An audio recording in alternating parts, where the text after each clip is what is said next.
Ladies and gentlemen, welcome to The Crossover. Starring Josh Johnson and Chris McGill. Featuring Christina Thorson. And of course, you, the Instagram live chat. Now, sit back and enjoy this week's edition of The Crossover. Powered by Card Ladder. Here we go. That's the best part about them losing. We don't have to hear that anymore.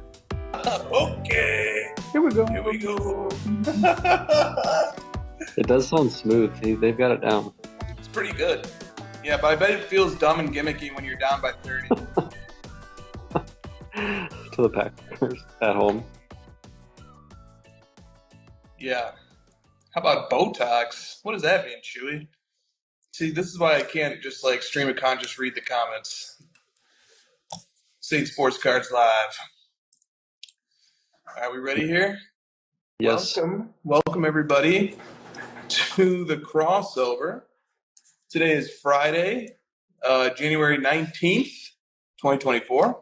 We start with mail days, if there are any.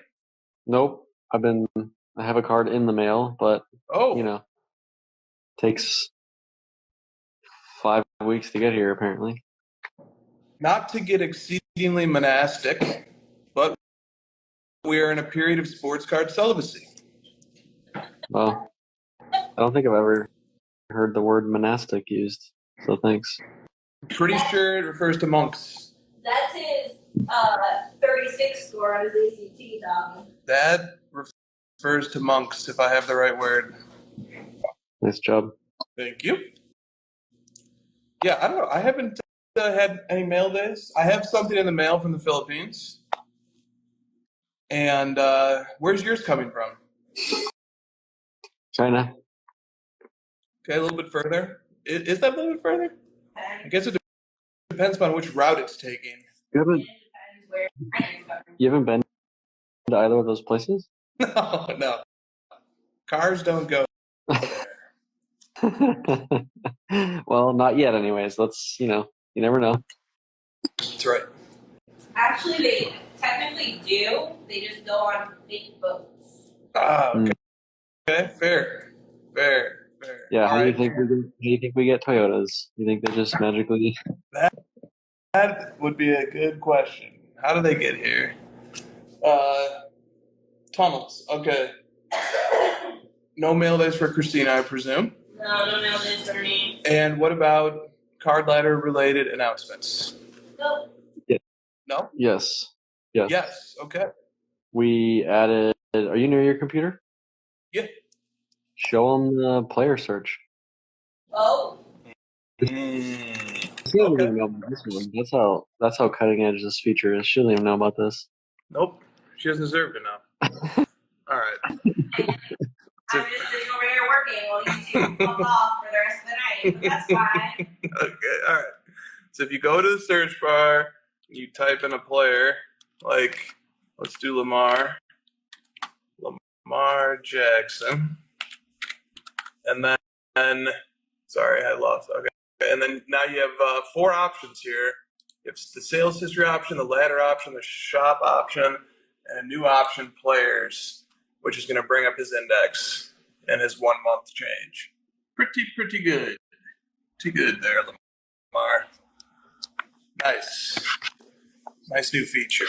And then we added sealed wax sales from eBay. I forgot to mention that last week. Nice. We're now pulling in every sealed wax sale from eBay.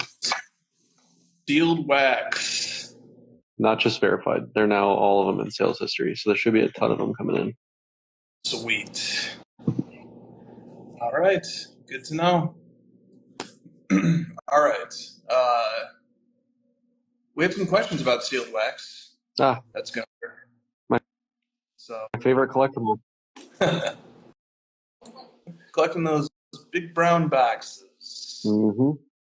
I like my boxes to have some design on them at least, Fair.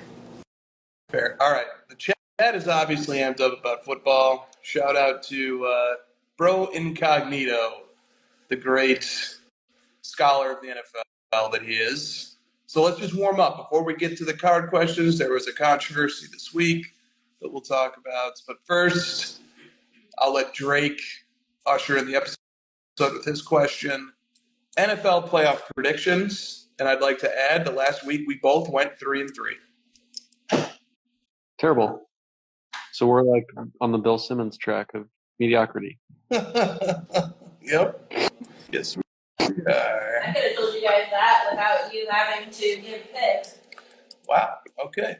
Well, first game of the weekend is Houston and Baltimore. Man, I want to pick Houston again, but I don't see it. I think the Ravens are going to kill them.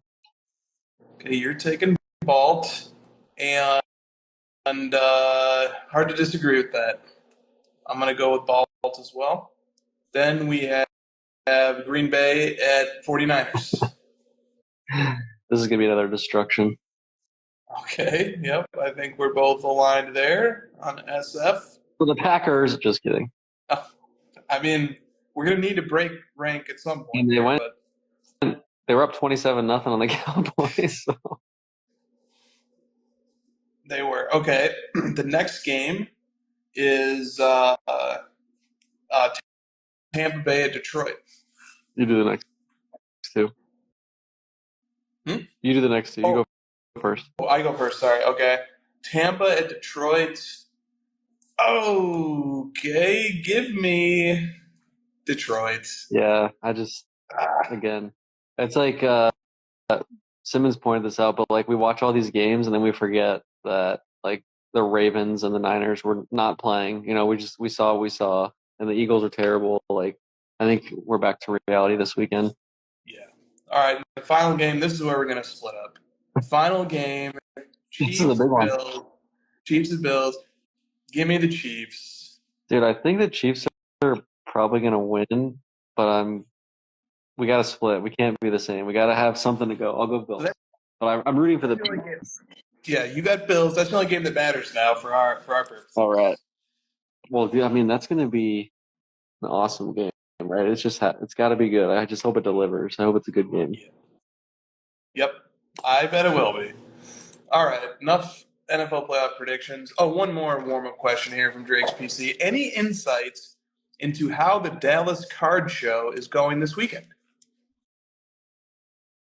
Don't ask me. You guys are in Dallas. We didn't go. I'm still recovering from a severe injury that included a rebound. Illness, not injury. Sorry. Illness that included a rebound illness as well. And I just hate people, so Yeah. I'm not trying to go anywhere. So we were aligned in not wanting to be in a big group, at least not for too long.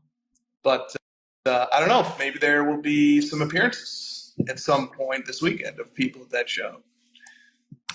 Who knows? All right. I haven't heard anything about the show either, except that Roth Cards has a Jokic Select Gold Rookie. I have heard that. Maybe more than one person sent me that on Instagram. I've heard that his prices are super low, so you should just get it. Yep. Well, I already have one. I don't need another one. So. Don't you have two of those things? I did have two, then I moved one. To Roth's Cards. Yeah, now it's a Dallas Card. No. No, the other one I had was the VGS 8.5 that landed with Rookie Mania. Good collector. Good, nice Jokic collector. All right. I haven't heard anything about the show either. So. Yeah, I haven't heard much. All right, now the topic of the week. And we only got one question on it, so... But you've decided it. I don't even know what this is. That's right. But I'm calling my shot. Brady. Okay, I know what it is. Yeah. So this comes from Kate, and I'll paint a picture here. Give me like 30 to 60 seconds to like paint the picture. But the question comes from Cage Lawyer, who says, would you buy a photoshopped LeBron or Nikola Jokic card? And I know what he's getting at here. He's getting at, and we can circle back to answer that question if we remember. But here's what he's getting at. All right. So he made a post this week posting about how the 89 Upper Deck Griffey card featured a photoshopped image. So you can see here I'm showing side-by-sides of the original and then the Upper Deck version. He is responding to this. So the newly released Tom Brady Expos Bowman card is on the right, and then the card that it was that it appears to have been photoshopped together with. So it looks like they took Brady's head and put it on this body over here. Can you do me a favor? Yeah. Look up. When was this guy? When was this? 2000? Like when was he like drafted? Don't know. By the A's or Expos. Look up what Tom Brady looked like back then, because it does not look like what Tom Brady looks like now. I think that is an old Brady head. Yeah, it is. He's had many facial surgeries. That's why. Yeah. Now, if that's the thing, though, like Christina had just been patient, okay, we get to this. All right. This comes from ripped.tops.com. Making of the Brady first Bowman. So this is from Tops. I'm just going to read it quickly. Tops came up with the idea of a dream draft picks insert, and there isn't anybody player to feature than Tom Brady. The card uses the 1995 Bowman design where Brady has on a catcher's mitt and is wearing an Expos uniform and cap. A headshot of a 17-year-old Brady. He's like Gen Z. He's aged. He was a very aged 15-year-old. Have you heard this? Gen Z is aging fast. I haven't heard that. Okay. A headshot of a 17-year-old Brady from when he was playing high school baseball just before being drafted was used for the card. That photo was superimposed onto an Expos uniform. Quote, there really aren't any images of Brady in a full Montreal Expos uniform. Like any other Bowman prospect, we retouched him to make it look nice, says Kerr. Not sure who Kerr is. And finally here, quote, we wanted to make this card as unique as possible to when he was drafted. For example, we used an image of Brady from 95. The back content talks to it, covering his scouting report up to when he was drafted and before all the football stuff came into play. The back has a true scouting report like all other draft picks in the product. There you go. All right. So there's some background on the card from Tops. And then we have commentary from Cage, who in his post says, look, anyone who's been in this hobby knows that Photoshop cards were a thing even before Photoshop was officially released in the 90s. The recent outrage over the Topps baseball card of Tom Brady being Photoshopped doesn't make sense to someone like me who's been here long enough to know that some of the most iconic cards are Photoshopped. And then he goes on to talk about the Griffey and how the Griffey had been airbrushed and Photoshopped before Photoshop existed. Yep. I mean, he never played for the Expos, so what were they supposed to do? Like, yeah. I can understand the outrage at the Wembanyama discussion from last week. And, you could talk about, like, release timings. They could get an in-game photo of Wembanyama. Like, I understand that. But this is, like, come on. What are they supposed to do? I mean, this is the point of the card, that it's, like, not real. It's, like, a fake reality of him playing for the Expos. And he didn't actually play for them, so they had to Photoshop it. I mean, that's just ridiculous. Yeah, totally agree. This goes back to something I think about anytime the hobby community is upset, outraged, or just mildly offended. It usually goes back to the same thing, which is people in this community don't like to feel misled. They don't like to feel duped. They don't like the wool being pulled over their eyes. They want everything transparent. They want everything up front, no sleights of hand, not even the appearance of a sleight of hand. And in this case, there was this interview from the Topps website, and, there was some reason to know all along, if you have access to this website, that this card was Photoshopped. And there's also, if you collect Bowman, there's a lot of Photoshopped firsts in Bowman or airbrushed or altered to make it look the best as possible, right? But you can't shake the feeling that there was some level of, like, deception here at some point, somewhere along the way. There's a feeling of being duped, and we just don't like that at all. which is understandable. And that goes back to this card's roots as a gimmick card. You know, there's going to be these ripple effects because the card is being asked to be much more than it actually is. Yeah, that's always kind of going to create a disconnect, I think, when something is asked to do more, to be more than it actually is. What is this card really? You know, it's a Brady gimmick card. That's what it is. But it's being asked to be the best card in one of the best baseball products that releases every year. That's what it's being asked to do. And so some of the things that are doing the work there are like the inscription on the jersey numbered copy, and you know the photoshopping, taking the Brady head and putting it on the body and creating this alternate reality. It's just the card is being asked to do more than it is. Yeah. I was also thinking about how we as collectors put most of the value into like the card and the design and the product that it comes from and like what the card represents. And I'm thinking about like RPAs and jersey cards and autograph cards. Like we don't care necessarily as much about all the little details of how the card gets put together. We care more about the end results. Like a lot of these cards are photoshopped. You know, if you look at like NTRPAs, they're cropping out the photo of a photo shoot. You know, they're in some like photo place, right, where there's like a black felt background. They're doing some pose and they're photoshopping on the card. They get a fake jersey that they barely even touched, and they put all these things together, and everyone gets outraged. But then, you know, the NTRPA still ends up being the card everyone's chasing after. So it's really more about like the card itself. That's what I think about here. But I understand your points of like, you know, this kind of started as a gimmick and then now we're kind of being dragged along a bit here. Yeah. No, those are good points too. You're right, though. It does just come back to the card at the end of the day. The content of the card and the significant, you know, the content of the card could be memorabilia, could be autograph, could be inscribed, could be serial numbered, could be one color, could be a different color, could be multiple colors, could be shiny, could not be no shiny. But at the end of the day, the significance of the card, the historical importance of the card, those are the things that are going to matter to the market long term. I mean, the more people hate this thing, the more I kind of like this card. See, that's the two principles, the two rules of Hobby Fight Club.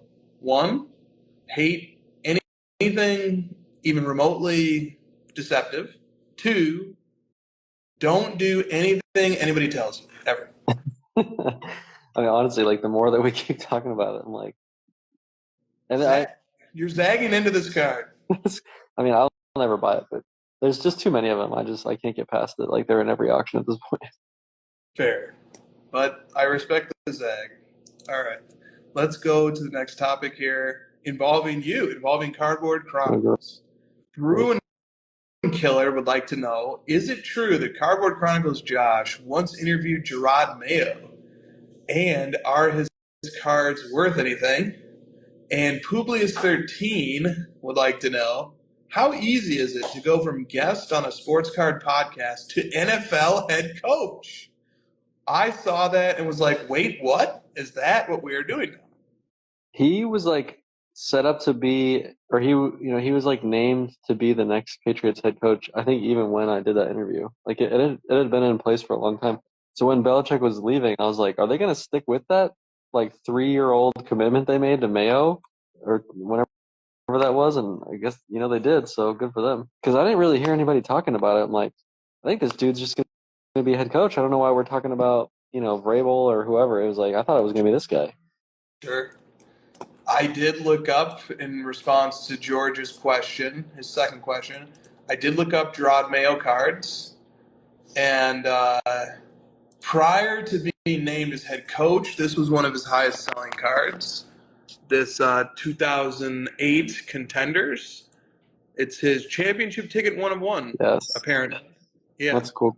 This went for $318 last 2 years ago now in 2022. And then most recently, his 2008 Topps Chrome Red Refractor PSA 9 out of 25, I believe. That's what the listing says. Out of 25, pop one, none higher. Clever notation for the none higher. The 0. Okay. All right. $445. $445 for that Jarod Mayo. Nice. Someone went on there and started loading up. There we go. It'd be cool to get that Superfractor top scrum. Yeah. Yeah, it would. It doesn't take much. A player gets traded.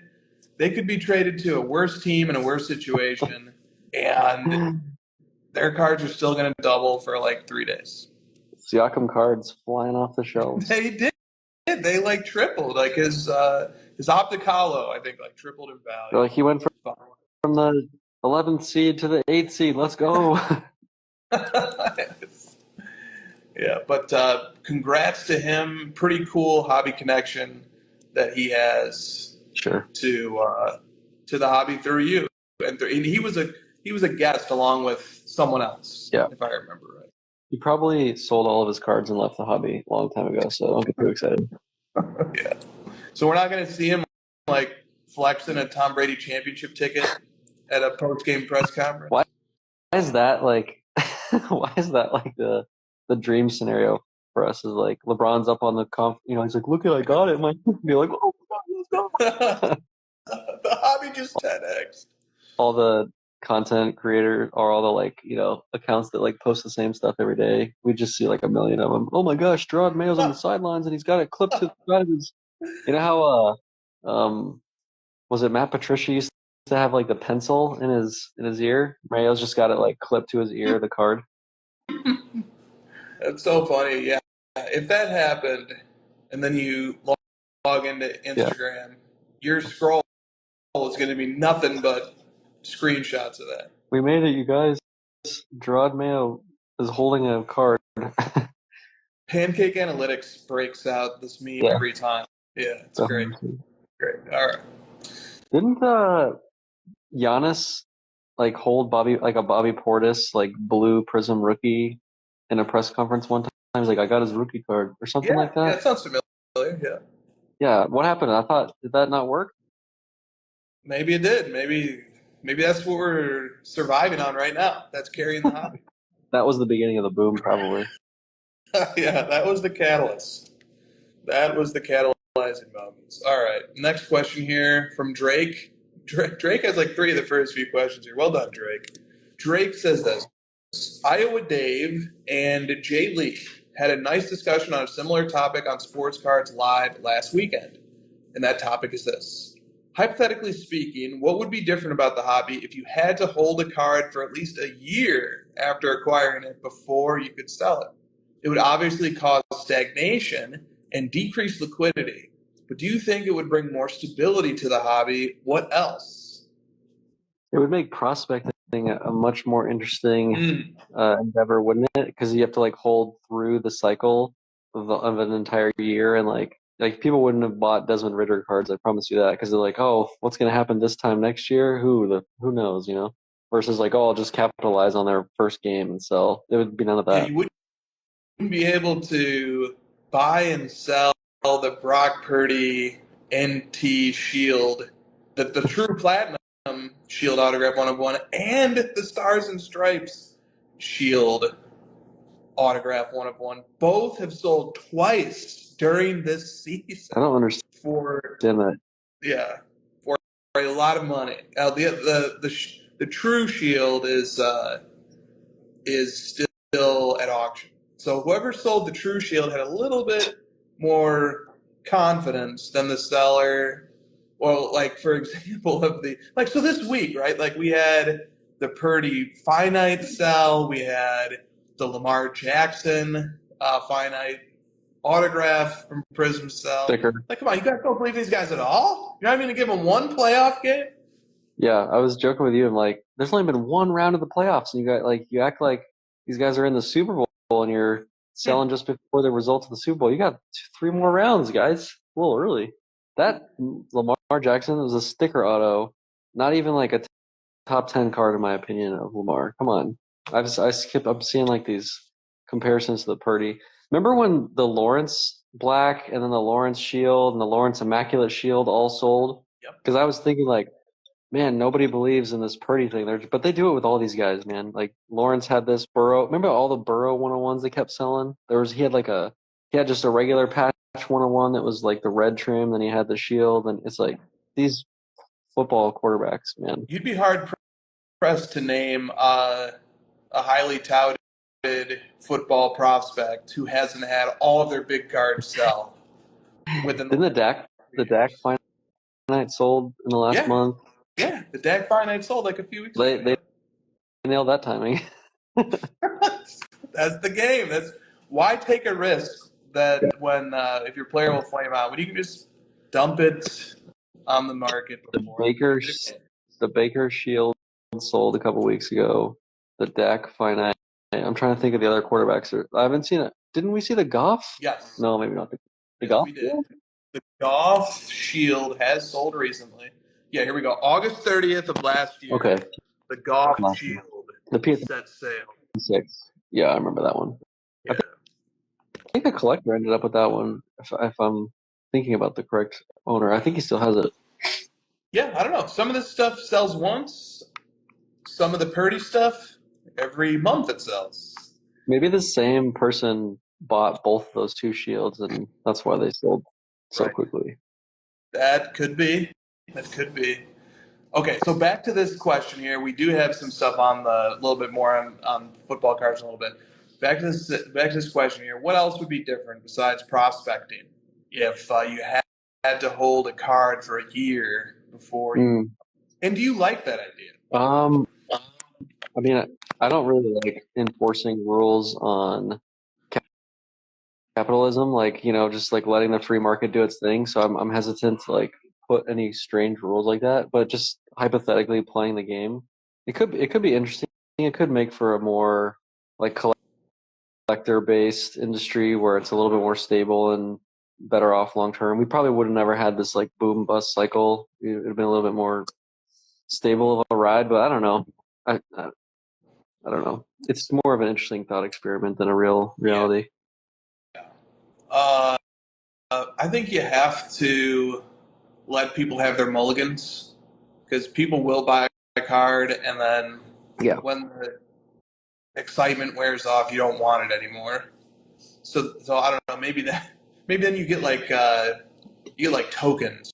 You can have like 5 mulligans a year. Otherwise. Can they be non-fungible? Yes. Or fungible? These tokens, non-fungible tokens. On the blockchain. I know a guy. I'll make this happen. I know some guys. They know about this stuff. Yeah, I'm with you. I don't think we should do that. I think people should be allowed to participate in cards however they want. Yes. But and like the point made here is that it would decrease liquidity, and it would take away. It would essentially take away prospecting, gambling, trying to time sales. I don't believe that. It would make it a lot more difficult. I think it would make it difficult, but people still do that in the art world, and like I think that the fine art world is very much more deliberate in what they put up for auction and when, due to the fact that if it's put up for auction too much, it devalues the possession, which is what we see in cards. True. So I think that part of it is like people have to have diamond hands if they want it to be like an alternative asset to the extent of the fine art market. But it also comes down to the auction houses have to tell people no. And they're never going to do that in the card world because they want their money. Right. Those are good points. Do you think people would card values be more or less if you were in this world? Would people bid more or less on cards? No, if they knew that they had to keep it for a year. Yeah, I mean, I'm just thinking about like the fact that supply would definitely be much lower, and that would just be like the strongest pull towards the values going up in the demand supply equation. Yeah, How about this as a question? How many people already naturally adhere to this for the most part? There could be exceptions, but how many people for the most part, what percentage of the hobby, when they buy a card, it's for a longer term, it's for at least a year? Yeah. And I'm trying to think of the last time I didn't hold the card a year. I usually sell. The only time I'm selling is spinning my PC and I'm ready to kind of upgrade or consolidate or move on. So it kind of would lend to more of that type of thought process, I would think. Yeah. You're just having to change your mindset if that was the rule, as opposed to, me thinking about all the different macro moves that happen with the economy of it. I'm just thinking about how an individual collector or investor would have to change their behaviors. And they definitely would.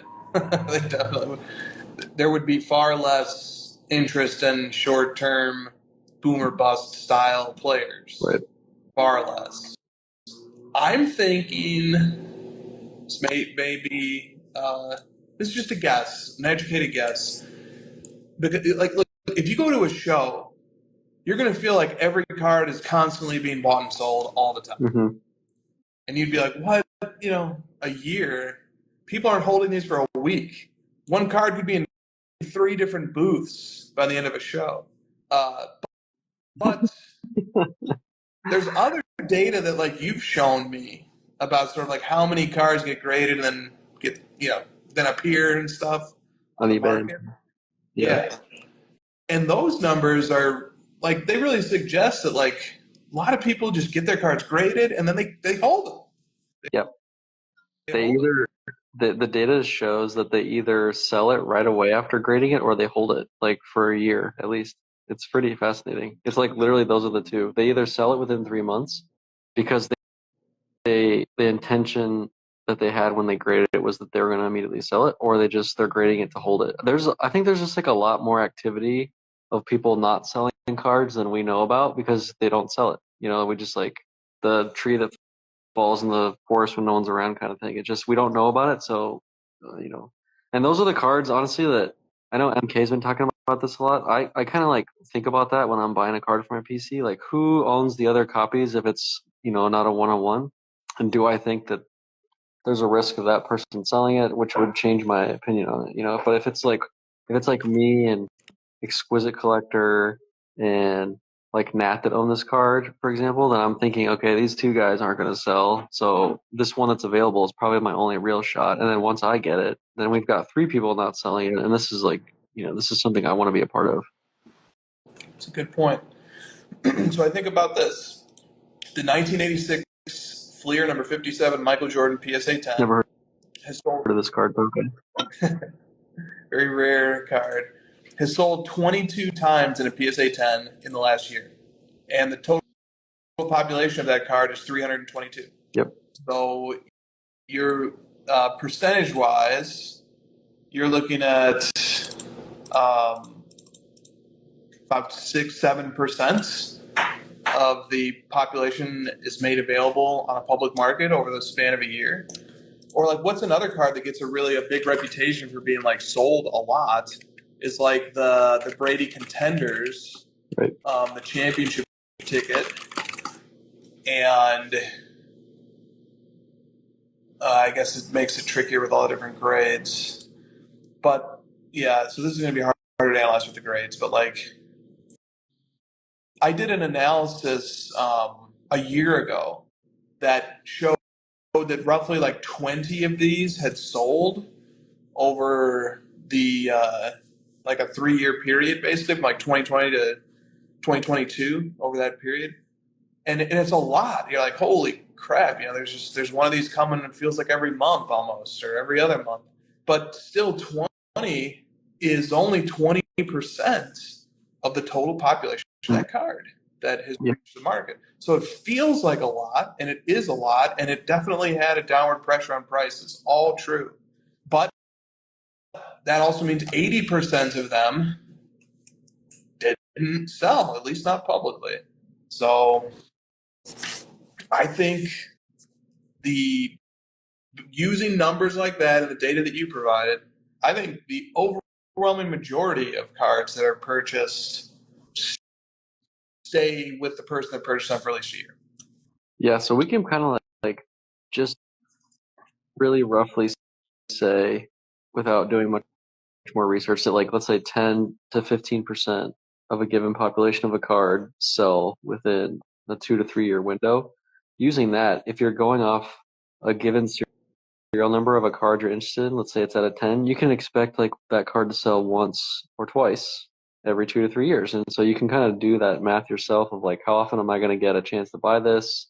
Is this a card that I feel the supply is going to increase dramatically once I purchase it? So, if you're with that sort of like mindset, it's like, man, maybe I should be targeting cards that make sense for me that are numbered to 10 or under or whatever. And that's the Trae Young Gold Prism. I feel like that card sells every month, and there's 10 of them. So it's obviously like not an exact science, but roughly you can say like 10%. It's low. It's lower than people think. Yes,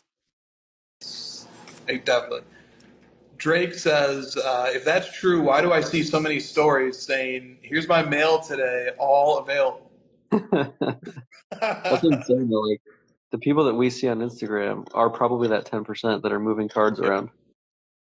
Yep. I would recommend that Drake weed out some of the people that he follows. Christina says, exercise the mute button. What was the one you sent me this week? I don't want to call people out, but it was like, God, it was so funny. Just help me out here. It said like, I don't know. There's so many. No, I was like so happy to have this card.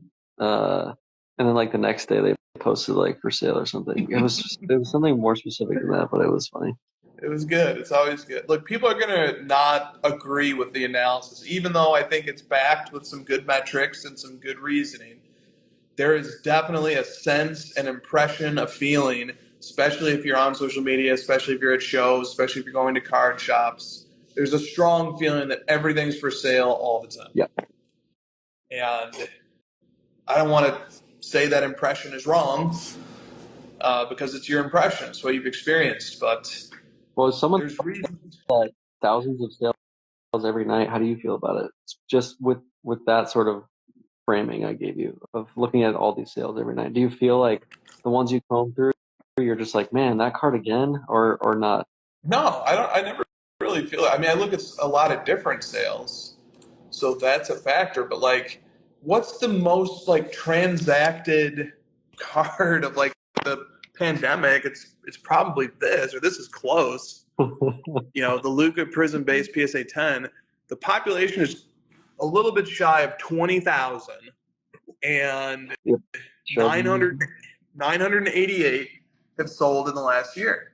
Isn't that 10%? Yeah. Right. 5%? That so 1,000 into 20,000. 5%. So it's even less. I was being conservative. So, it or maybe a different way to think about it is this: what if 50% of the population of all cards was selling over the span of a year? This would be a very different. If 160 Michael Jordan Fleer 57 PSA 10s came to sale in 1 year, there's not enough auction houses, bro. we would be pulling auction houses out of our asses. There'd be a mad dash to build the next auction house just to handle selling 50% of the population of it. Well, don't go giving some of these people ideas that they're not doing enough work to get these cards up to auction. We're giving people bad ideas. Yes, exactly. Like, come on, guys, 5%. I was watching crossover and they said 10%. They're gonna pull up this clip in the rally, the pep rally on Monday morning. Yes. Yeah, we don't want that. Like the next research project we can venture into is like, because Publius said Kaboom has crazy turnover, like a turnover rate for a specific card, like showing number of sales relative to population in a given time. It's like we can coin it as like an advanced metric called like turnover rate or something, and it's always framed on like a moving 1 year window or something. It's interesting. It's like the higher turnover rate obviously is less desirable for. I have an idea. Yes. Why don't you stop talking about future ideas? someone will steal it after we put it in Or production anyways. after, if it's getting stolen either way. They're not gonna beat us to market with it. So True that. All right. I think we beat up that question enough. Haven't watched the episode, by the way. The episode with Dave and Jeremy Lee. So hopefully we didn't regurgitate things that they already covered. But all right, Vinny Slabarino says, Always enjoy the show. always enjoy the show. Any word on the 2024 Mint Collective? The website has not been updated with the 2024 dates. Thanks, Vinny.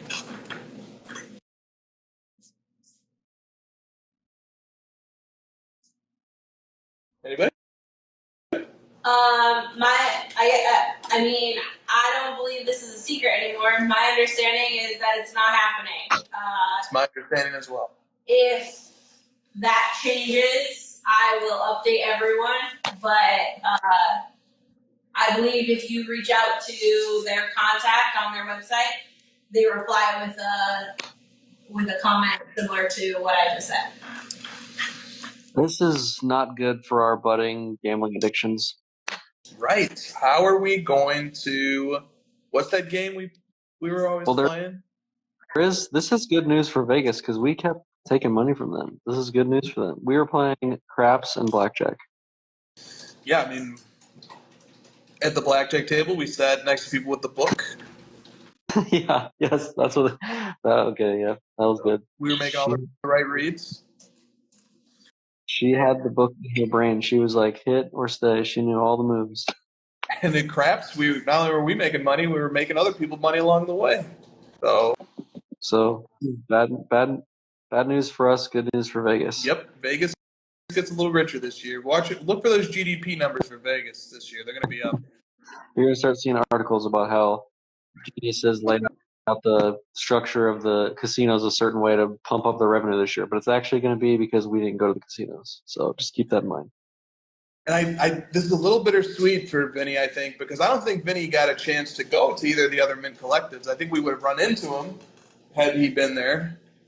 And he could have, if and when Vinny ever meets us, just always enjoy the show. Just say that. We'll be good. But that was like low-key my favorite show. It was fun. Mint Collective was fun, yeah. Doing a show in Vegas where the card show's like a walk over here and the casino's just a walk over here. You can do worse. Yeah, I'm a big fan of like the West Coast shows, being biased, living on the West Coast. So anytime there was a good, solid West Coast show over here, I would inflate the value internally. Yeah, for sure. There's it was Marino. There he is. It was fun. Come on, David. It can't be that hard. Just run it by yourself. You can do this. Maybe he's got a different trick up his sleeve. Or Christina could take it up. She's not very busy, right? No, she's slacking off right now. She's writing down what she wants to say next. She sends one email a week, and that's it. Yeah, but it's a good fucking email, Josh. It's a good email. It was a good email. All right, moving on here. We actually have sort of a follow-up to that question from Tasty Card Sandwich. Where does Vinny Slabarino get all his ideas for questions? I saw this one. I imagine him on Zoom calls at work with the camera turned off, just saying things like, yeah, I agree, every few seconds. Meanwhile, he's at a whiteboard working out this week's question. I don't think it's a whiteboard. I think it's one of those like tearaway, like paper, stands. He's got like and he tears away the bad ideas, and he's like, I got to start over. A little experience with those stands, yeah. I could see that. Have you seen the meme with the dog, and he's wearing the headset, and he's on a Zoom call, and a bunch of people are like talking, and he's just like looking around, not really doing anything, and then someone says, "What do you think?" And he's like, "Oh," he's like pauses. That's what I was thinking of. That's great. I do, it would be hard to come up with a question every week, so hat tip to Vinny on that. They're always good too. What's that, Josh? They're always good questions too. It's not like he's putting in fillers ever. He's always coming up with something unique. No, Vinny Drake, we have people who come up with questions, and I have to think that they are like their Apple Notes application is getting some use. Like an idea might strike at an opportune time, and you just put it in there. And this is why we miss random weeks, so that you guys can pile up multiple questions and have a backlog. That's right. Backlogs are We do good. We do that for the audience, not for us. Yeah, of course. Yeah, we all still call each other on Friday nights when there's no crossover. Mm-hmm. We do our own private crossover that you guys don't get. It's a Zoom meeting, right? All right, next question here from Jeffros, Jordans, and more. Multiple part question. What brought you into the hobby? Was there some kind of gateway activity that brought you in? I asked because I want to actively recruit some of my friends into collecting.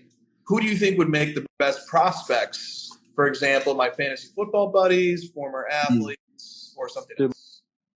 Look, Dak Prescott's making an appearance. Nice. Look crossover right there. See him? No. That's a trash can right there. So. Oh, well, yeah. Okay. You could have to. The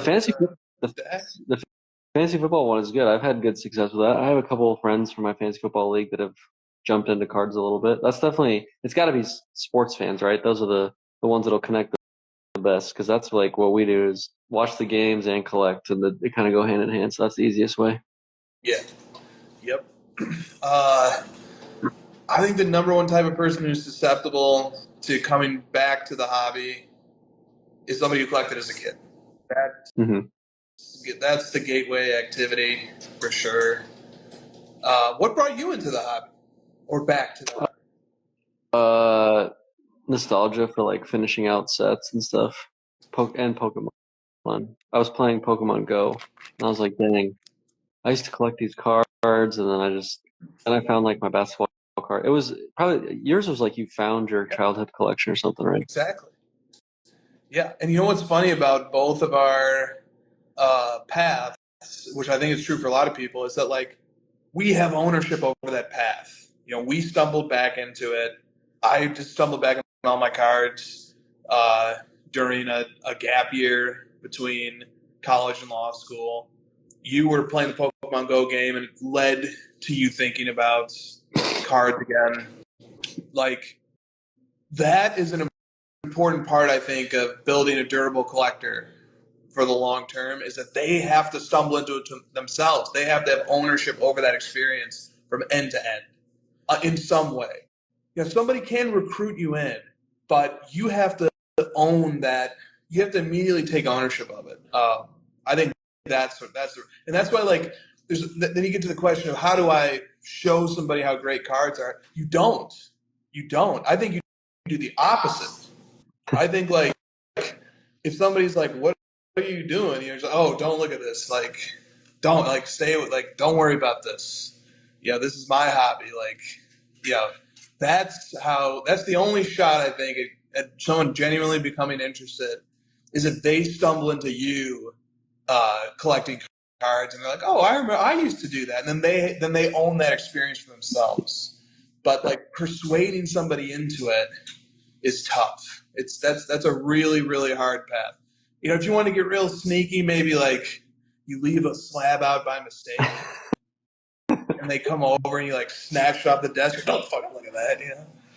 That's my slab, and then maybe that gets their interest going. So. Yeah, it's more of an inception thing than a persuasion thing. Like, you want to drop the idea into someone without necessarily forcing on them, because I feel like we've tried that, and it kind of caused people to come in super excited, over exuberant, and then leave. So, like, the real long-term way that we've sort of been working on this take for a while now is, like, you got to figure it out on your own.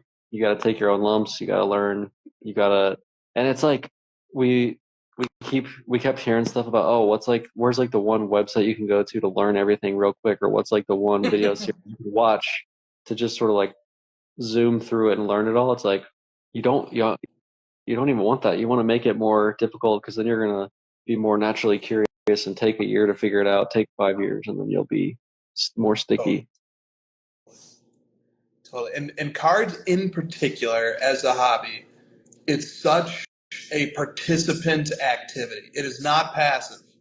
This is not a spectator activity. This is an activity where everybody's a player in the game because you're actively buying stuff, you're actively selling stuff, you're going to the shows, you have to talk to people, you have to make deals, or you have to message with people.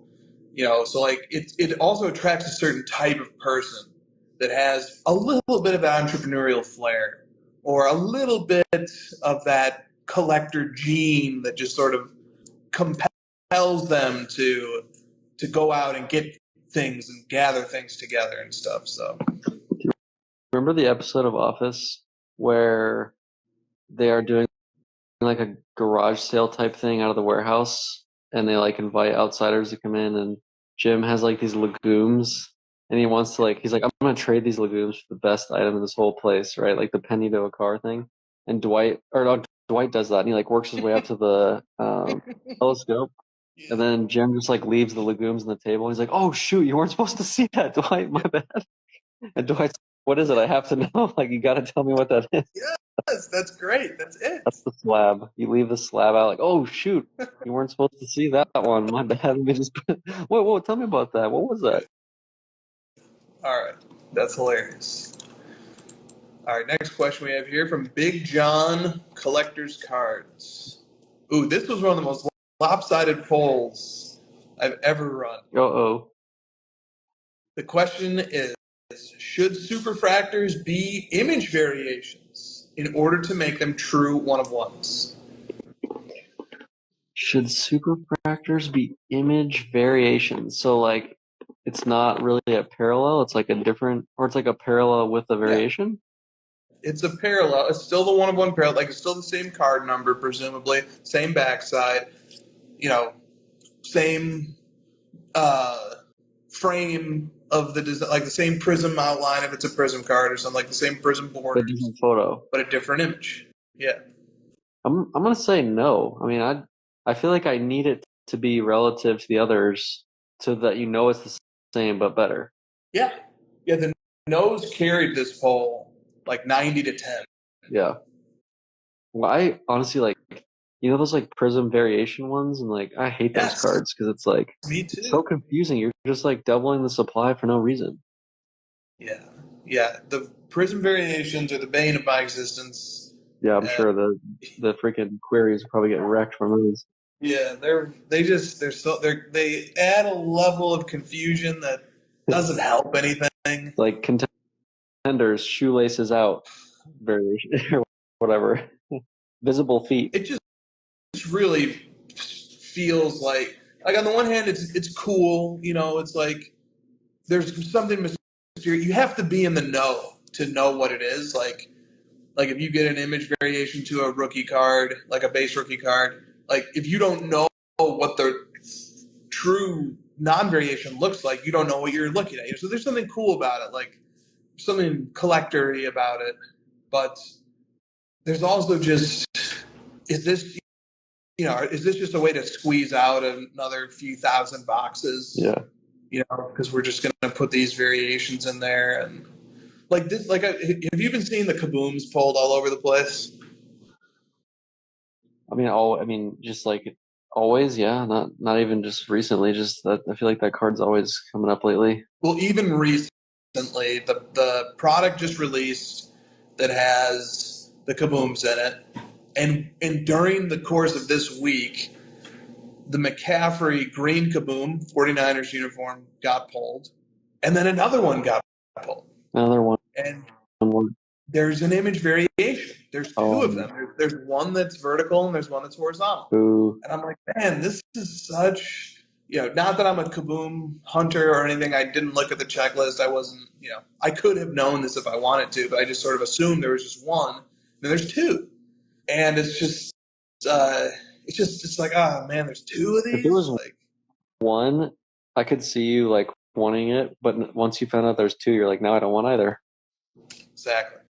Yeah. Exactly. Because if that's like, now it's like you gotta, I mean, that one's a little bit easier of an example because the vertical is probably the more true or whatever. But if it's like a photo variation, you're like, oh, come on, seriously? Like, which one's the lower number in the checklist or something? Like, how do I even know? Preston says there's 40 vertical and 15 horizontal Hold on this year. Okay. a second. 40 vertical what? Kaboom. Different Kaboom cards. 40 verticals and 15 horizontals. So there's 55 green McCaffreys? No, there's 2 green. McCaffrey's probably that must be McCaffrey has 1 vertical and 1 horizontal. 40 vertical and 15. And then how many next year in the final year? I think next year is the final year of Panini football products. I usually don't get angry about when they add in a new parallel, but the parallel variations in the parallel insert or the insert parallel start to get on my nerves. It's like you've got like the black 1 of 1, but it's like, okay, now this product has like 8 finite black 1 of 1s for football because of the 4 inserts and the variation one. It's like that's where it gets to be confusing and detrimental. Yes, it does. All right. Next question here. You're like, and I bought it, so fuck me. No, I'm in a period of sports card celibacy. Okay, that's a term. So, all right. Card Shop Dad chimes in with a pithy question. You just Start dictionary tonight. Thank you. Yeah, I don't know. The words are flowing. The circuits are. You get a new calendar for like the new year where it's like each word is each day is a new word. You got like one of those fucking flip calendar things. I've been piling up my words of the day, and I've got 7 that I'm going to use on this episode.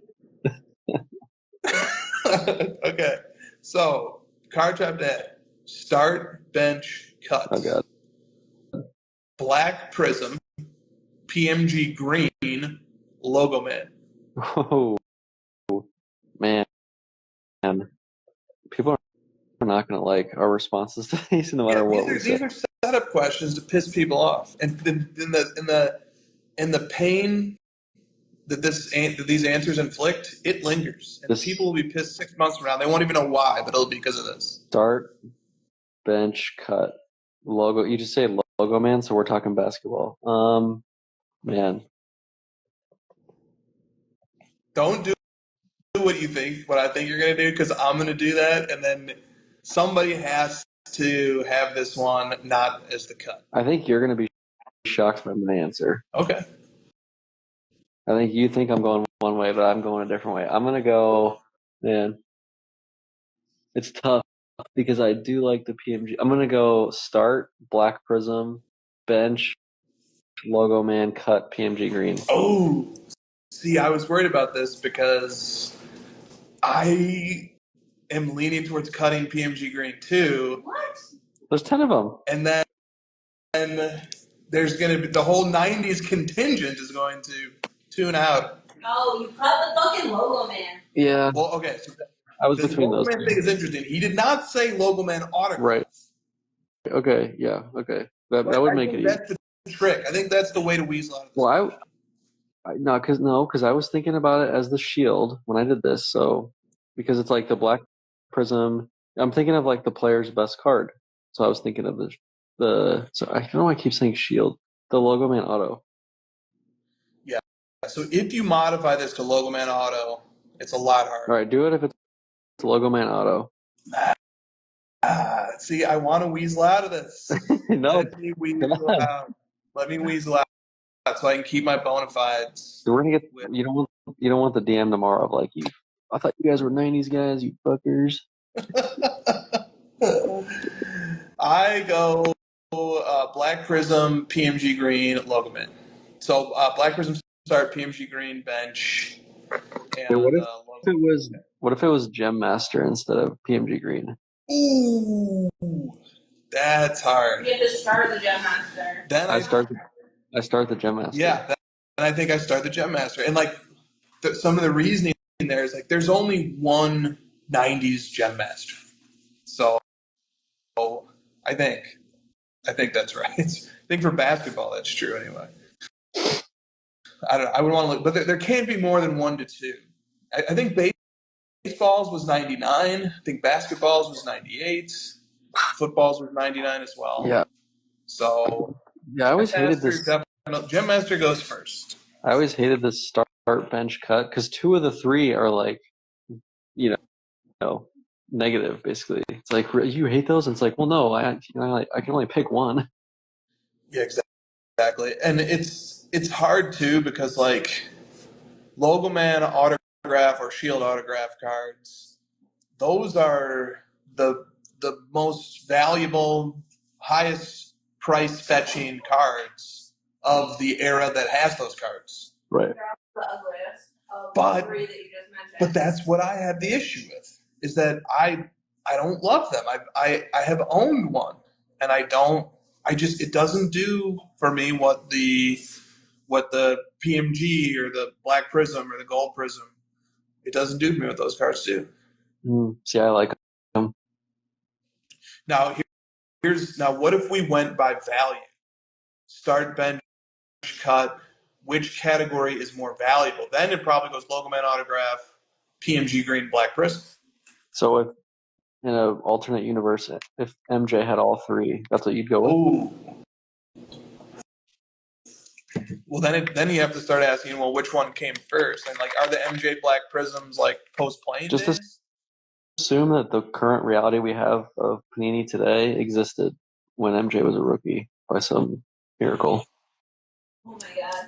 I think the PMG green still is the most valuable, and then I think like Logo Man autographs from the 2000s is the second most valuable. I think his first Black Prism would be the third most valuable. But a big factor is the playing day versus post playing day. If they were all playing days, Dude, I'm talking rookies on all 3 rookie cards. All 3. They're all 3 rookies. Yeah, and they all. PMG green is last. Then there's 10. That's what I'm saying. I think it would go the Logo Man auto, then the black for the. Yes, I totally agree. Sorry, I misunderstood. Yeah, no. Totally agree. That's pretty much the only reason the PMG green is in this conversation is because, we have this like super short window. There's not really any swaying of like rookie cards versus not, except for like, the Duncan or a couple others, but. Yeah. Yep. And plus, there's only 1 year of it. Yeah. You have like the retro years, and then you have like the. Why are the rookies so important? Like people are like, oh, what's the difference between rookies and not? There's only 1 rookie year. You only got 1 first year of your career, and the cards that come out that year are just going to be more important. They just are. Totally. Yeah. The 1 year thing is working strongly for PMG green because even if you look at like PMG green versus Prism Black, there's over 10 Prism Blacks now. If you look at like Prism football started in 2012, and we're coming up on we're dealing with 2023 Prism football now. So you have 10 PMG greens versus you have 11 or 12 Prism Blacks. That now I think LeBron now has 11 Prism Blacks, right? Right. And Jordan only has 10 PMG greens. Right. Yeah, it's interesting. All right. Next question here from Ricky Puyido. What product from Panini are you personally going to miss the most? Prism. Prism, easily. Christina?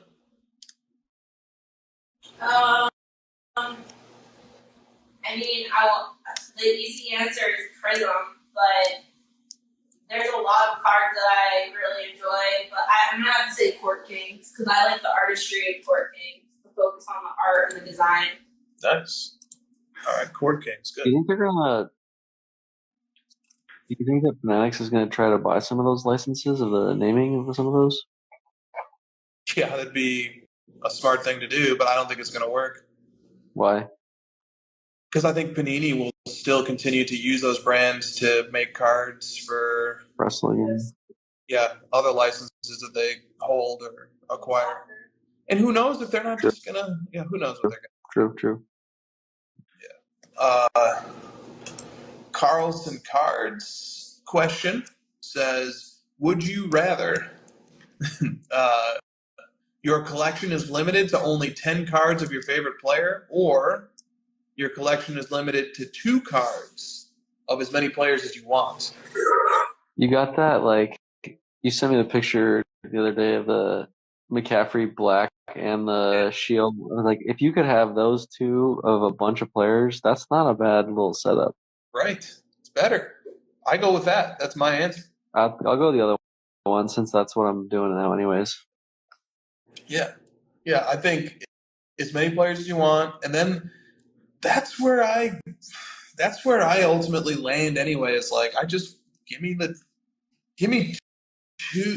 two best cards that my 10 cards could be traded into, and I'll just do that for a bunch of players. What's Jokic's second best card? Jokic's second best card, or his first best card, would be his immaculate logo man autograph. I think that would be second.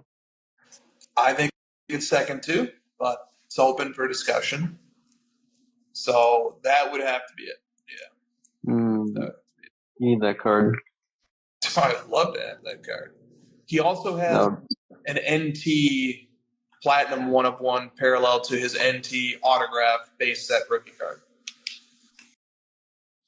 It's like he doesn't have an RPA. He just has, instead it's just an auto card. And it has a 1/1 parallel. Only one 1/1 parallel. That's pretty cool. All right. Mad City Collector. Okay. It says that wax prices do not seem to have corrected as much as singles. At their current prices, it makes no financial sense to open wax, but of course it would be fun to chase cards from our favorite sets. Do you agree with this observation, or have you seen numbers to support this gestalt? If true, what do you think the causes are for this disparity, and do you think this will be the reality going forward? Dude, I gotta fire up dictionary.com just to go on the show now. Get a thesaurus out. Let's get some words. Where Lamine used to define words in the chat. Yeah. We're gonna have to. I had to look up gestalt. I had no idea what it meant in this context, and even after I looked it up, I still didn't. So I'm just going off of context clues. I mean, what do you think? Isn't this like pretty obvious that this has been going on? Like people have been complaining about this for a while, and it seems like wax prices are still not coming down. Yeah, well, like I think about this. I think about all the different players that are impacting this market. So first of all, you have distributors on some level who have a reputation for releasing quantities in strategic amounts. So the distributor would release X percentage of the run that they have, let it sell out, and then release another supply at a higher price, right? So that's, oh, look, we're running low, and but we've restocked, and now it's a little bit more.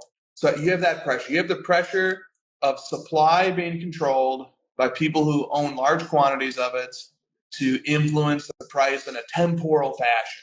Sell some up front, let the demand ramp up, cut off the supply for a little while, then reintroduce it at a higher price. That is a factor on wax prices that can have a ripple effect. You also have people who buy wax not to consume it, but they just buy it and they just put it up and they put it away, banking on the price of the wax increasing over time. So you have people who are buying the wax as a speculative purchase. And then you have breakers who are able to take the wax and sort of fractionalize it and charge more for the individual spots than what the box itself would be valued at if you bought it individually, because people are spreading out the costs across a group of people. That drives up the price of wax more than it would cost relative to if it was only a market of people buying it for the purpose of opening it. So those are some of the factors that are present in wax that are impacting that market and pushing up prices in a way that just wouldn't exist if the only thing that impacted the wax market was the manufacturer makes all the boxes, they put every box that's ever been made on a shelf, and then the only people buying them are consumers who are buying them strictly for the purpose of opening them. Yeah, that's a lot of pressures on what's driving the price up. keeping it up. Yeah.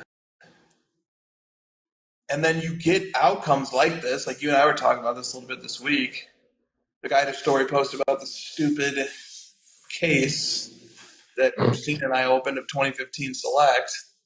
And this is the best card that we got. And I stupidly put an autograph grade on it. So we opened a case of 2015 Select, which is 12 boxes. This is the best hit, a Devin Booker Select RPA with a sticker autograph, a number to 49. And it was so stupid to grade the auto. I didn't need to grade the auto, and grading the auto made it take longer. And the auto got a 9. Should have just skipped that. A case, But not box. A case. a case, yeah. 12 boxes were open. My God, what a disaster. 12 boxes were open, and 12,000 tears were shed. Yeah, that is it's rough. Copper prism, sticker, napkin patch. Yeah, I forgot to mention the napkin patch. And it's at a 49. It's not like it's even low number. My gosh. Well, you did get that Danny Green. Wouldn't that be your big hit? We got 2 blacks, 2 black prisms out of that select box. One was a Danny Green, and the other was someone like that. Tobias Harris. What were the golds you got? Golds were Marcus Smart. Yeah, I think that's like a second year Marcus Smart, maybe, or maybe it's a rookie. I don't remember. I think Terry Rozier, maybe, or something. And then there was a few gold RPAs of guys who didn't pan out. So. Yeah, it's like you're gonna get cool cards, but then you do the math on the checklist, and it's like, yeah, I've got like a 1 in 200 shot at actually getting the Jokic or the whatever, the big rookie. Yeah. Yeah, exactly. And the funny thing too is that like these boxes were way more loaded than boxes today. Like there's 2 black prisms in the case. You're not getting 2 black prisms in a case of with the money that you spent on it. What single could you have bought from the product? Oh, pretty much anything. Yeah, that's the part that gets me. Whenever I do that math, I'm like, especially when it's like someone is opening like really nice exquisite boxes or like 03 chrome or something, and they get a big hit, and it's like this big exciting thing, and the price of that card, even with the big hit in a PSA 10, wouldn't cover what they paid for the box. It's like, okay, this is probably not good. Like, is it you basically have to hit at this point you have to like hit the like dual logo man auto of Michael Jordan just to get over that hump of what you paid. That's the only way. And then in that case, you obviously like hit really, you win really big. Yeah, right, exactly. But we had our hand was forced. We had no other choice because how else are we going to get the card that we are seeking? Which is the black of this. Box, right? Like it's probably still a box. Probably. Maybe. I don't know. Probably. But like. Or it was open and who the fuck was Jokic at that time, so some kid threw it in a binder and then gave it to Goodwill. That can happen too. So this card is being flipped around the Dallas card show right now. It sold at Golden last month. This card, to buy this card at Golden would have been less than the case. The Jokic Gold. That's what I was getting at. I was waiting for you to admit that part of it. Oh, I admit it. But someone's got to open these damn boxes. Is that black one? Yeah, you're in a unique scenario where you're actually like looking for the 1-on-1. You have much less of a choice. It's not like you can pick and choose. But is that his second best card? The lottery ticket wasn't a winner. Is that his second best card? I think most people would put the Immaculate Logo Man autograph over that black 1-of-1 select, and the NT autograph 1-of-1 is definitely better too. Maybe 1 or 2 other cards. It's probably like a top 5, top 7 card for him. His rookie offering is very limited. Yeah, because he didn't even like come over to the States his first year or something. Right. So like it was like kind of like and he was a second round pick, So it was just like at the time impossible to know what was coming. Exactly. All right. From Nate McDougal, who I see in the chat as well. Nate says put a bounty on it. Tempting.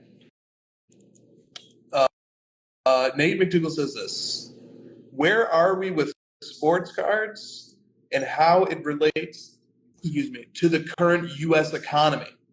Sports cards and the economy. This is a very big, hard, complicated question. Man, this is impossible. We just don't have enough. We just don't have enough data to going back to the '60s when so and so was president. That's when we just don't have enough of those cycles to go through to really point out something like that. Because 2016, there was that mini boom. Remember that one, the Fleer Jordan boom? That didn't really correlate to the economy much. It's impossible to point to '08. I guess the only tidbit I would give here is that we're probably lagging behind any sort of economic recovery because I think it would take some time before people start to see their economic gains and come back to cards if they had left it. That's the only thing I can think of. Yeah, I like that. I think that's right.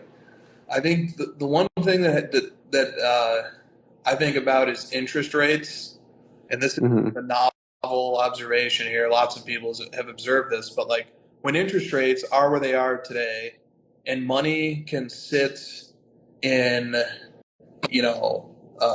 a mutual fund account or a high yield savings account or something similar, and it can appreciate at a 5 to 6% annual yield. It's not even invested at risk. It's just sitting in a high yield savings account or something like that, and make 5 to 6% a year, which is where the interest rate has been for a while now.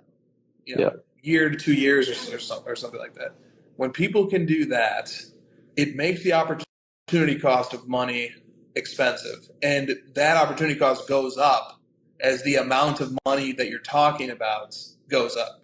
So when interest rates are high, the high end in particular, I think, is going to be punished in the environment that we have right now, because you could sink $100,000 into an awesome card in a market of overall declining prices, or you could just let it grow to $105,000 over the course of a year with no risk, or very, very little risk. Risk of the bank collapsing, basically. Well, FDIC and stuff. And then then you can have FDIC insurance. Yeah, just basically risk free. Pretty much risk free, so, up to money. In that environment, the opportunity cost of spending money is so high, and that's why the Fed raises the interest rate. That's why raising the interest rate combats inflation. Yeah. And if you want to see how the interest rate combats inflation, look at when the interest rate started going up and correlate that to when card prices, especially high-end card prices, started going down. It's not just us. This has been fighting inflation. This has been a tool fighting inflation in consumer goods, lots of other things. But it definitely extinguished inflation and caused massive deflation in card prices. Yeah. We don't want to go too much further down this rabbit hole, but the only thing that doesn't make sense is real estate, because that seems to not be coming down, but every single indicator is that the prices should be coming down, the interest rates, the mortgage costs, none of that makes sense. So all you real estate bros out there, be careful. There you go. We endorse real estate on this show. We live in real estate. I own a home. I'm inside of it. We don't call them real estate. We call them something else. All right. Next question here. Okay, here, finally to this question. From What the F Frankie Podcast. Please discuss the Brock Purdy Black Finite rookie selling for more than the Lamar Jackson Black Finite rookie autograph. Sticker. Frankie did not mention sticker, but it is a sticker. Has the Lamar True Finite sold? Because then I will give you my answer. Yes. Let's see. Do we have a public record of the sale? I know it has moved hands a few times. No, there is not a public record of the Lamar Finite. We do have a public record of this, though. We have a public record of the Lamar Shield. The Lamar NT Platinum 1 of 1 Shield autograph, the main one, the big dog, The big boy. sold for $192,000 a little over a year ago. And what's the Purdy sitting at? The Purdy, as we speak, is sitting on Golden at a price of $72,000 before buyer's premium. $88,000 with buyer's premium. So I'm supposed to react to Purdy cards being more valuable than Lamar when it's not? Yeah, I mean that Purdy sold a month and a half ago for like $120,000. Yeah, so Lamar cards still selling for more. That's my reaction. Prior to this season, which has been, Lamar's team went 13-4, 13-3 when he played. He is the overwhelming MVP favorite. This season has been a boon to his legacy, and that sale happened before the second MVP. Yeah. I mean, it's like, I get that we want to make the comparison because they sold like on the same day or whatever, and they're both the number 1 seeds. They're both black finite rookies. Like, I get it. We're like really eager to make this comparison, and oh my gosh. But I'm telling you, like, the ratios of these cards, like the true finite rookie to like some other offshoot. Like, think of that, like Luka Gold Prism, and then when they kept selling that armpit one. Remember when the armpit one kept selling like way cheaper, and people are like, oh, why is this one? It's like, because it's not the true Gold Prism. It's like a variation sticker auto. It's not the same card, so you can't ever really make that comparison. Yep. Agreed. And for the Purdy finites, as with all sales, and especially high-end sales, I am patient and I exercise caution before accepting it as a sale. Now, most marketplaces like Golden, like PWCC, have a policy of removing unpaid items from their archive after the collections window is passed, which is a few weeks after the sale. They give a grace period to buyers, time to pay their invoice, and then once that window closes, then they remove unpaid items. That's their stated policy. But you can also get examples with other marketplaces where you have something like this, where you have the 2021 Cade Cunningham Black Prism, and this is a data point inside of card ladder sales history, but it is not a verified sale. And the reason for that is because the marketplace that sold the card has claimed in public court documents, and I'm reading this from the notes section, that this auction was voided due to fraudulent shill bidding by the consignor. And furthermore, Alt, which is the marketplace, has deleted the link to the auction. So this auction was put on social media as being a sale, and now we find out months and months later that this auction was voided, and there's a lawsuit from the marketplace against the consignor for shilling the item. And then you have a loss, and then I put here, if you go to sale, you can click this link, and it's going to take you to a Twitter thread from the hobby's attorney, Paul Lesko, where he posts the legal document and walks through the claims, and you can see for yourself what's going on. So the Purdy sold on that same marketplace, and there's reason to exercise caution as always with that sale, and wait for as much confirmation as possible that this item was paid before running with it at all, before mentioning it, referring to it as anything in the ballpark of a verified sale. We need to see the proof, especially in light of the publicly confessed, in a legal setting, shilling accusation that was levied with respect to the Cade. So, just putting that out there too. All right.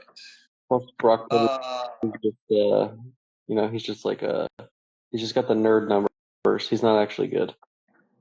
There are 7 great quarterbacks in the playoff and one who's good. Nothing against him. But I think he's awesome. He's amazing. He's just not good with my ranking. I mean, Baker Mayfield, great. It's just that one damn quarterback rating. Fucking that number is just making it look like he's good, but he's not. Well, QBR and EPA and yards per attempt, and those are all fake. Those nerd stats. Did you hear? I should probably say this. Oh, Christina's fired up. We take a moment and talk about stupid women who are journalists in sports making stupid comments and then making it more difficult for women who know their shit to be respected. Like we play indoors, right? Okay. What could she be referring to? What could she be referring to? Blame my dad. My dad sent it, I think. Or did I send it? It was pretty bad. It was rough. Some of the replies to that thread were pretty funny. People were like, Coach, what do you think about facing actual lions in the field of battle? So it was good. It was good. Look, anybody can make that mistake. Lord knows I've said dumber things in the world. So, Stiff, I'm writing that title down, but there's no way that is going to be the title of this episode. Did he end up breaking the record for yards per attempt? Minimum number of passes? Minimum 400 pass attempts. Purdy has the largest yards per attempt. I think I saw that like Mason Rudolph finished higher, but he had 70 pass attempts or whatever. Yeah, minimum 400 attempts. Is that good or like? I'm not like I don't know. When I watch the games, he sucks. So I'm confused. Yeah, an algorithm ain't gonna tell me what I do. I'm gonna sit on my couch. I'm gonna have my beer. And I'm gonna eye test. Did you get a JJ Watt PFF question? Yes. All right. Because I am really upset about this one. All right. Well, here's the question. The question is this from Jesse J. Pender. As stat nerds, how often do you guys look at PFF grades of NFL players when looking at a player overall? All right. And so, let me just what prompted this? And it was a tweet from J.J. Watt, all-time great football player, Pat McAfee show guest,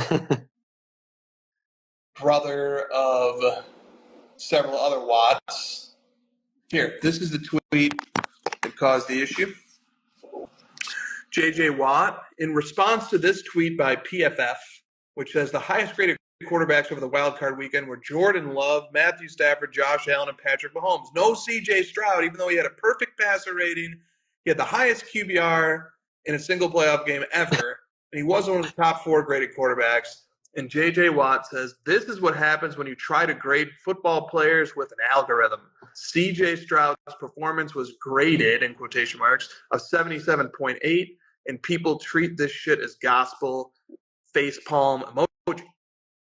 Man, he was like a great advanced analytical player too, so he should probably actually care about those if he wants more cred for his career stats. But if you want us to just go by your JJ Watt's anger on the field, or how many times he got the crowd into it, then we can go by that too. But I think it'd probably be better for him to go by stats. He always had that mechanical piece on his arm, right? Yeah, that's why he was good, right? Not the stats. Yeah, my eye test says that thing was healthy. So PFF is literally an eye test advanced stat. So people are sitting down watching the games, giving a +2 or a -2 or a 0 for every play, correct? Right. So it's literally the definition of eye test. Test. And so he's actually, but someone should probably just post to him, hey JJ, he actually scored the highest QBR ever. He is getting his props. This is an algorithm. Right. You're just looking at the wrong one. And PFF is behind a paywall, so I don't use it for that reason. I'm not going to pay for it. The only time PFF is interesting to me is for specific positions that I just can't get other advanced stats because the position is too, what's the word I'm looking for? It's too hard to really quantify it. Like if you're talking about offensive linemen or like defensive tackles where, we can't really go by sacks because they're so far and few between that, PFF can get you things like win rate and like, how effective they are at taking double teams on or things like that. They can score on that. You can get some interesting data. And like NBC always does the PFF grade of each of the guys when they introduce them, and that's interesting-ish data. But for quarterback, we have so many great advanced analytics stats that PFF's like one of the lower ones I would even consider looking at. Yes. Right. So good points there. PFF is interesting. It shows up on like Sunday Night Football.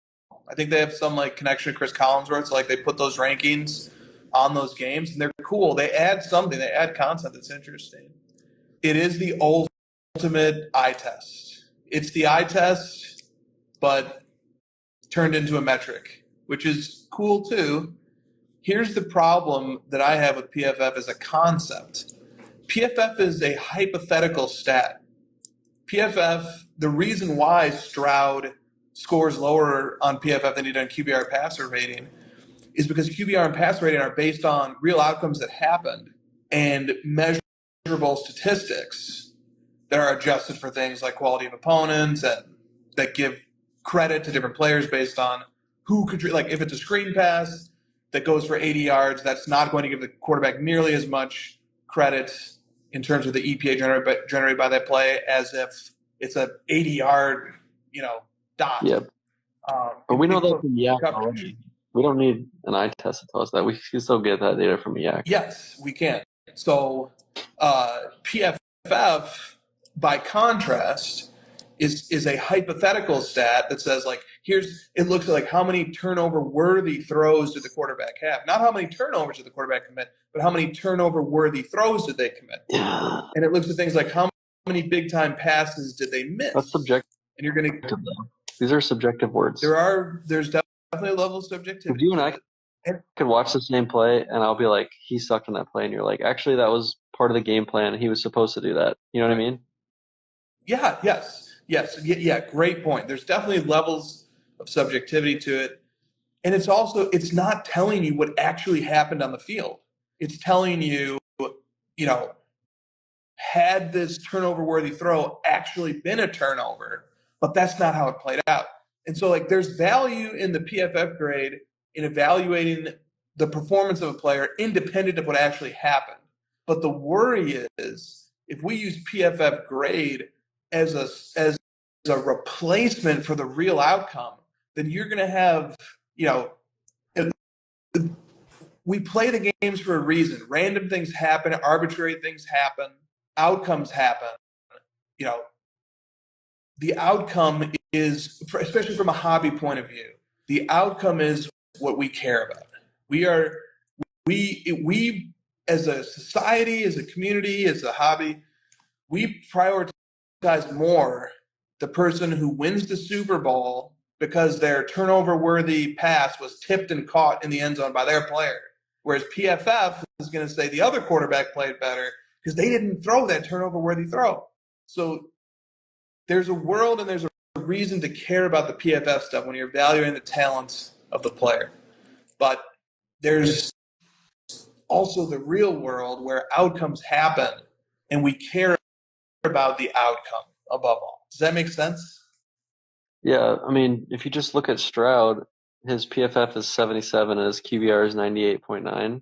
That just shows you the gap between what someone watching the game thought happened based on turnover-worthy throws, deep ball, yak yards, all that stuff, versus like what actually happened where they fucking destroyed the Browns and he basically had a perfect game because QBR just like spits out the result of what he did. Like there's just no subjectivity. It's just like these are the stats. I don't care necessarily how it looked or like whether I thought it was like a great perfect throw on the money. Like it did the job. They won the game. They have the stats. There was no garbage time. They beat the shit out of them in the first three quarters. There's no removal of points because of garbage time, stuff like that. And so, like, I think about it, like, let me personalize it into an example for myself. So, like, Luka, right? He's on this Mavericks team. They're like 6, 7, 8 seed range in the West. But, like, every game, there's this metric that you can look at called potential assists. And you can say, like, Luka had 8 assists, but he had 18 potential assists. And if just 4 of those guys had made their threes on his potential assists, then we win every game, right? So, like, you can start thinking like that. And, like, when you're evaluating the caliber of the player, that can be useful. But at the end of the day, when Luka's resume is being compiled at the end of his career, I'm not going to be able to argue, well, he had 500 potential assists to wide open shooters that should have been converted, and that's why his 2023 season is better than the champion who won. Because in this hypothetical world, had he converted those potential assists, he was the best player. That's not how real world outcomes are measured in the realm of sports, in the realm of legacies, and so on. At the end of the day, CJ Stroud had 5 incompletions, 3 touchdowns, and beat the crap out of one of the top defenses in the league. That's the legacy, not the fact that his PFF score, because of a turnover-worthy pass, because of missing a deep throw, that it was worse than these other quarterbacks. Yeah, I think the parts of the media, ex-players, certain categories of people are looking for the stats that don't correlate with the results, so that they can point to it and say, "See, look, all of your stuff is flawed because of this one stupid thing." This is the argument against self-driving cars that always drove me nuts. They're like, that one fucking car went rogue, crashed, killed the guy. We can't have self-driving cars. Not pointing out the stat that like 99.9999% of self-driving cars had no accidents, and we would save millions of thousands of lives if we switched. You know what I mean? Like, you can't throw out the whole thing because of one statistic and one, especially this statistic, when all the other ones actually do tell the story. Because you could just, if you look at the QBR rankings at the end of each week, and you look at, they even have a column for if they won the game or not, and it's always like www. It's like there'll be 1 or 2, and that's because their defense fucked up, right? It's like a whole failure of defense or special teams. But for the most part, these are actually telling you the results, and it's just, you just look at it and you could just know what happened. That's why I don't get why these guys in the media aren't just like, well, this guy's QBR was this is the EPA, this is like basically why they won the game. This is because of, look at these stats, this is why they won. But, it's much more dramatic to say, oh, it's because, this guy tried harder or whatever. Wanted it more. They're going on these gambling shows and they're like, I'm betting on this team because they wanted more. It's like, dude, you should probably be looking at like, this team has a better run defense, statistically EPA against this team on the road. Like, you should be looking at that kind of stuff if you really want an edge. Yeah. Bill was talking a little bit of EPA on his most recent $1 million picks with Schrager. So somebody put the 30 in there. He's tired of losing. He's like, I should probably try to like win these bets. I have a take that like it's wildly irresponsible to be promoting gambling content and gambling without an edge, without a system, without a disciplined approach or process, but just going off fields. Dude, whenever he has Sharp on, like, he'll say something and Sharp, you can tell, is like, I don't know if I could find that bet. Like, I'm probably going to go this way because of this or whatever. Sharp is like the best thing that ever happened to all those guys. Like, he's got House in a completely, analytical mindset now on gambling. Like, it's been remarkable to watch the evolution of House and Sharp's show. Sharp is he's helping those guys. Sharp posts his results, right? So you're like, well, if he's at 58% this year, like, what can I argue with? I should probably at least like listen to what he's saying. Yeah, I think the worry that people like Bill have with Sharp is like, it's just boring. This isn't the content that people are tuning in for. People want to tune in and hear about like, this is the biggest game of Josh Allen's life. Well, that's why it's funny when those guys talk about it so much. They dissect it like these, First Take and all these types of shows. And First Thing First, they go through all these scenarios, and then you interview the players, and they're like, oh, we just got to execute. Like it just comes down to like I got to make my threes. Like it always is just much more computational in the actual result than it may seem from those guys. Like, oh, like Mahomes has got to fend off Allen as his rival, and Allen's got to like overcome Mahomes. And he's like, no, Allen's got to throw 3 touchdowns or they're gonna fucking lose. Yep. Totally. All right, good. That's a great topic. That was fun. Thank you for that question, Jesse. All right. Question from Black Hat Cards.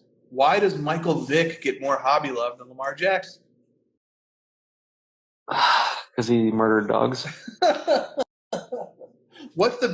was like, what's the basis for this? Like, Lamar has 6-figure cards, and the highest Michael Vick sale that I could find was $5,000. Yeah. And Vic, like people think of Vic with a lot of nostalgia, I think, from like the Madden days, and like he was kind of one of the earlier dual threat quarterbacks, and he was very exciting. But like Lamar is already passing Vic in all these stats. He's already like passing him in rushing stats and blowing past him in all these. He's going to be potentially 2-time MVP. Vic didn't even get close to winning one. Like he's a much better player, so his cards should be a lot more valuable, and they are. Yeah. All right. It's KQ says, how far do CJ Stroud cards fall after Baltimore whoops that ass? What's his index at right now? Do we have a Stroud index? I don't think we have a Stroud index yet. The silver PSA 10 is now a pop 2. So we'll start getting some data on those ones. It'll probably be a good time to add that, but I don't know. It's hard to say. Well, let me just see if I can quickly craft a little sales history here using sales history feature. Holy shit! His Silver Prism PSA 10 sold for $2,000. It's a pop 2. This happens with it always happens that way, man. It's a pop 2, and there's like 2 9s, and that's it. Yeah, that's right. It sure does. Okay, here's his Don Russ. His Don Russ base PSA 10 is a pop 435, $200. All right, now let me set this let me use Card Ladder. So I found a sale of this card, right? If we don't have an index or something, you can do this. You can just find the sale of the card, use this little thing here, click view sales of this card in the same grade. That's going to adjust my search results. Then I can filter by date sold. I see it recently sold for $200. What was the most it ever sold for? It was $430. Okay, just recently. So this card is at its peak right now, right? Like it's been selling $200 all the way upwards of $400. I don't know. That might be a bogus sale. But then and then I can use this date sold. Okay, let me reverse the date sold to look at when these first started appearing here. And it looks like January 1st. Okay, so this hasn't even been out for that long. So this has been selling in the $150 to $200 range at first, and now we're up to like the $300 range. Right. We should make it a graphable. Yeah, that's an idea. Feature idea.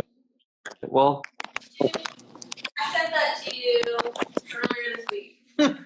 Maybe that might have been Chris that sent me that. I will fucking post on my story a screenshot of my message. Here's what I worry about, all right? Here's what I worry about with that.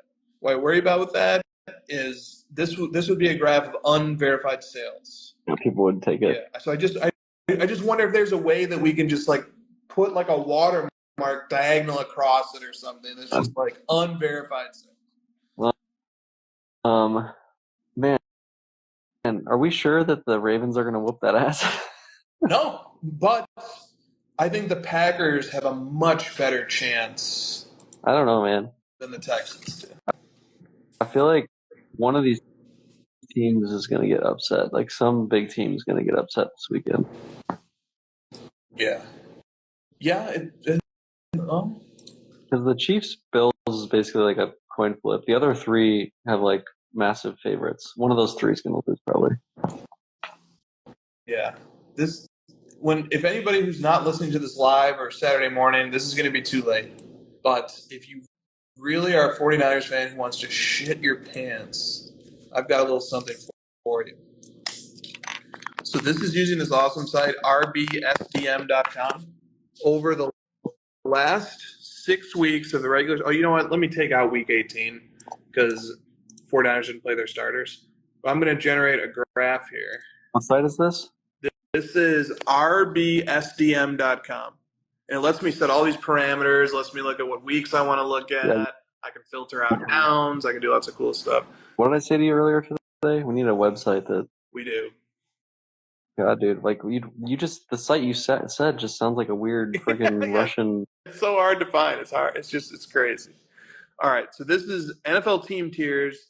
The x-axis is offensive EPA per play, and the y-axis is defensive. And basically, when I exclude week 18 when the 49ers sat their guys, and this includes wild card, and don't worry, this isn't cumulative, this is per play, so it's fine. We can include the Packers wild card and not distort anything. The 49ers have a slightly better offense and a little bit of a better defense, but the Packers are right there. The Packers are a very similar team at the end of this season as the 49ers. Cardinals are better than the Chiefs. Let's go. Their defense is ass, but their offense is awesome. Yeah. So, like, if you're a 49ers fan and you want to be worried, the Packers' EPA profile is quite similar. Well, your EPA goes up a lot when you play this guy right here. This guy. Okay, he's a trash can. Oh, yeah. They were just like, that was the most fun they're ever had in their lives. They're just like, man, we get to play the Cowboys. We're going to freaking kill them. I have a buddy who's a Cowboys fan. And that was on Sunday, and there was 2 games on Sunday, right? Or 3, yeah, 2 games on Sunday. And he was like, and it was the earlier game. He goes, man, it's so weird. There's only 1 game on today. I thought there was going to be 2. He just like already threw it out of his mind. It was over. That's how you do it. Yep. Move on. I can't believe I keep McCarthy. I was wrong. They are keeping. Well, he has 1 year left on his contract or something. Like Jerry Jones is like 1 million years old. He doesn't need that money. Yeah, that's true.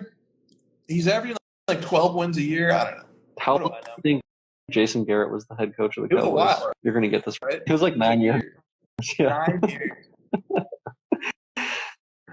They actually, with respect to Jason Garrett, he was spotted announcing a game. Yep, I saw this the other day. Did you see this? Yeah. Mm-hmm. Yep, there he is. Look, he's standing right next to Dak here at my house. Full recycle bin. This was his analysis compiled after the game. Dude, people were making fun of his announcing from this last weekend, just like how he just like he's trying to do play-by-play and he's like repeating what Tirico said. It's bad. Oh, it's not for everybody, man. And you got to practice, like playoffs. Okay. Well, Collinsworth is the worst, so I'll take anybody. Collinsworth loves to glaze them Mahomes. Oh, my man. They do a pretty good impression of him on that show. I'll give them that. Yes, they do. They definitely practice those impressions before the show. I wonder if Collinsworth ever messages him like, hey, why don't you guys fuck off? How about that? Collinsworth, he probably doesn't even know. He's probably not even aware of it. He's got so much ammo to go back at those 2 goobers. All right, do you want to do this question here from the Hustle Collector? Do I have a choice? You're about to read it. Well, I'm going to read it, but then we can answer it or not. All right, I'll give you a face. Okay. Please discuss Sports Card Fry's take on 90s inserts being overvalued base that no kids will care about. This is my take. I don't want to respond to the nuances of this. I want to say, every time this comes up about like, the next generation's not going to care, the prices of that's going to plummet, then how do you explain vintage baseball to me? Because none of us have seen any of those guys play. They're all dead. Yet those prices seem to keep going up over time. There's always going to be this desire to go back, get the originals, get the first, get these, and the inserts represent the this era of like the first for a lot of things, and it always will have Michael Jordan in that era. So it's a bad take in terms of like kids don't care about 90s inserts. That's not true. Like those, they'll always have a market for those, and people will flood to them for the nostalgia and the first of the era. I love that. I thought that was really well said. And my take is going to be directed at the people who took umbrage to the comments. And I'm going to say, let the boy cook. That's good. Let the boy cook. What if it should be taken as a strange compliment that his target for criticism or trolling or whatever it is the stuff that you love and collect. That means you're up here. It means you are the target that is being aimed at because your thing is doing well. And he's worried that it might not be doing so well at some point. So take it as a compliment, take it in stride, and let him do his thing. First of all, you're not going to be able to change it anyway. He's going to do what he wants to do and say what he wants to say. Yeah. He let him. Let the boy cook.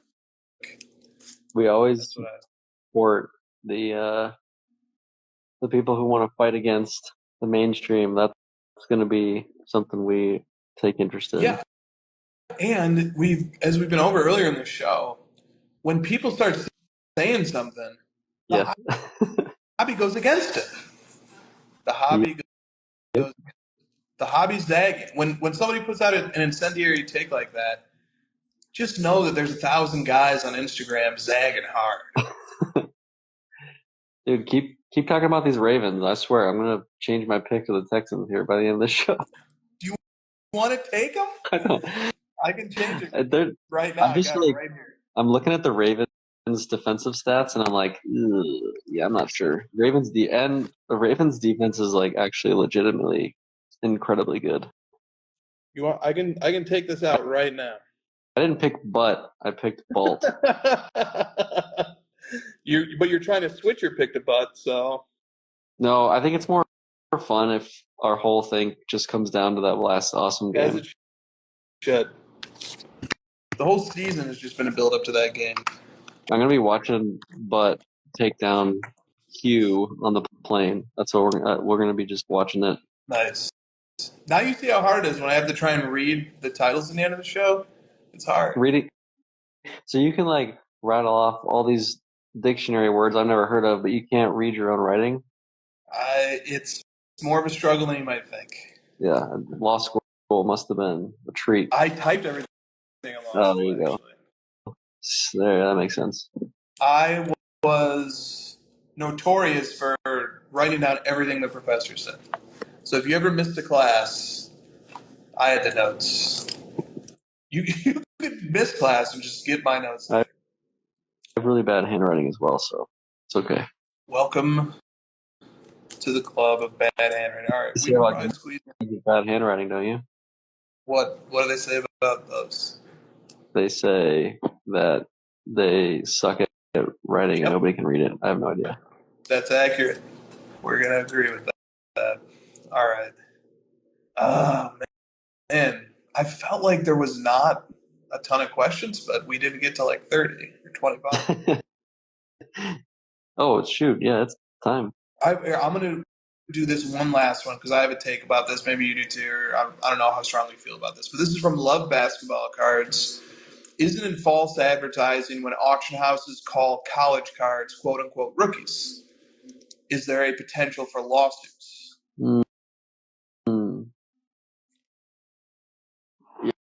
Yeah. I mean, this is like the whole looks better than a 7 PSA 6, or looks better than a 6 PSA 6, like false advertising. I don't know. I don't have a strong opinion on this. Let's hear your take. All right. My final thesaurus word of the day. I just had to look it up to make sure it meant what I thought it meant.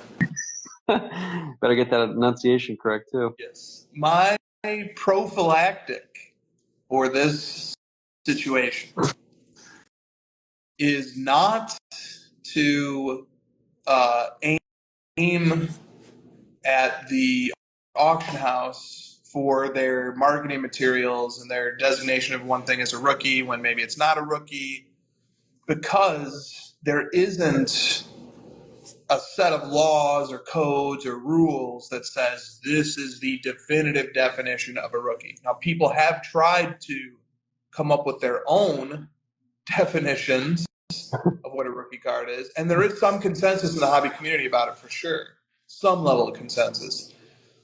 But my opinion on this is that instead each collector should be knowledgeable enough on their own and should develop their own system and their own set of rules so that they can decide what a rookie card is in their mind. And then they can apply their criteria to a listing, and then they can just cut through the marketing materials that the auction house has provided, and they can decide for themselves if this item is a rookie card or not, according to their criteria, according to their standard. But we don't really have we don't have a set of laws, rules, codes that govern these things. There isn't a clear-cut definition or reason, an enforceable definition for why a college card could not be called a rookie. Because some people call those pre-rookies. Some people call those extended release rookies. Some people just use a shorthand of calling it a rookie. So that's the issue there. But having said that, and having encouraged people to really think critically and develop a system, and like if you want a starting material, go to Victor the Rookie Card Specialist's website and look at his rookie card guidelines. And there's a great jumping off point for anybody to look at. But we should all develop our own system, and we should apply it and make sure that it applies in all different contexts and tweak it and modify it. That's how we should be approaching